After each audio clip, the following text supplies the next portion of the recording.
My username is Canadian42283. This is the product of what happens when you're on your day off and you're really bored.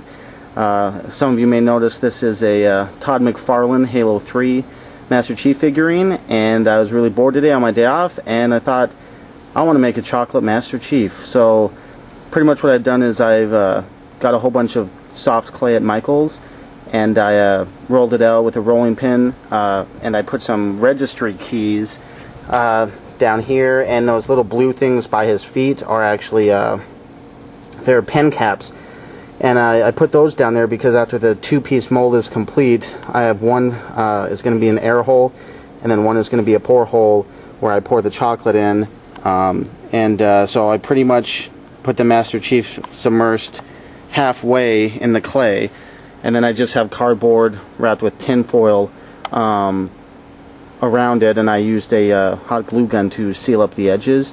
So in a minute I'll be back, and I'm going to pour the liquid silicone part A and part B into the mold. Alright everyone, I am back. I am going to start pouring in the liquid silicone. By the way, I got this silicone from SmoothSil. The website I prefer to order it from is Reynolds.com. They get it to you in like 2 to 3 days, where every time I order from SmoothSil, it takes at least like a week to get. So, yeah, Reynolds is a really good website. It's very important, too, that when you're doing this, that you put paper or plastic bags around, because it will stick to concrete and it's very hard to get up.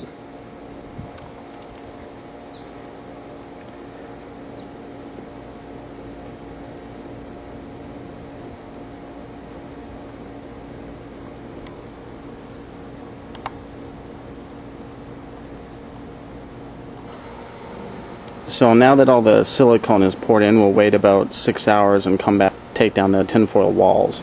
Silicone, half the silicone is dried. I flipped it upside down, and I peeled the clay off the back.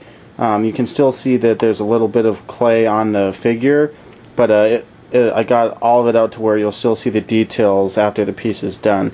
And it's kind of hard to see, but you can notice the little registration keys at the bottom of the corners, and those are important because once that figure's out of the mold, that's what it'll be used to fit the two pieces together with the hollow inside. So now I'm going to go in the garage and mix up some more silicone and pour on the top half. Oh, and it's very important that you use either Smooth Cast or any molding company's spray lubricant in between these two sections. That way the silicone doesn't seal together, and then you'll be screwed with the figure getting stuck inside. So I'm going to go mix up some more silicone, and I'll be back in a minute. Okay, so I just finished pouring the top mold of the silicone on. It looks a little bubbly, that's good. What I did was I shook it a lot. What you want to do after you pour it is shake it, that way the air bubbles rise to the top and you don't have any bubbles or defects on the actual piece that you're trying to mold, because silicone is very expensive, so you want to try and get it done right the first time, giggity.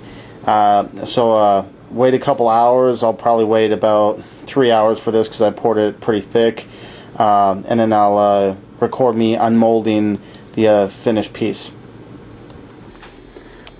So this is the finished dried silicone mold. I already took the action figure out of the middle of it, and I cleaned up the mold a little bit. You'll notice by his feet there's those shafts. That's where those blue pen caps were. One of them is going to be an air hole. The other is going to be where I actually pour the chocolate. I had the air hole in there so that it doesn't leave any bubbles in. And you'll see those keys are there so that when the mold goes together, it fits nicely into place and creates a nice tight seal so no chocolate will leak out from the mold. So what I'm going to do now is I'm going to temper some chocolate, and then I'm going to pour it in the mold, and I will attach rubber bands to the mold to keep it nice and tight. Then I'll stick it in the freezer, and hopefully in an hour it will be dried solid, and I'll be able to pull out a chocolate Master Chief from this. So I'll record another clip once it's out of the freezer.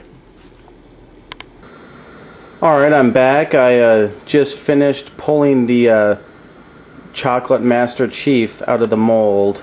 It was a little hard to pour the chocolate in those small holes because the chocolate was so thick.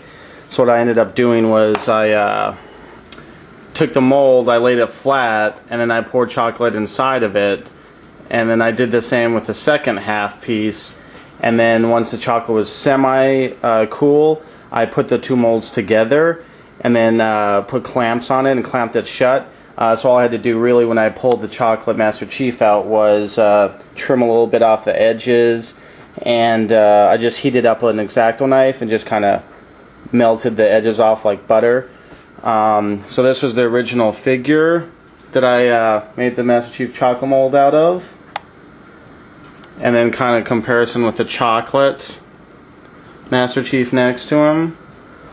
Surprisingly, I got really good detail out of the chocolate. His hands didn't turn out very well, but I'm surprised they turned out at all just because chocolate's a little hard to work with. You see on the boot, there was a little damage, a little bubble.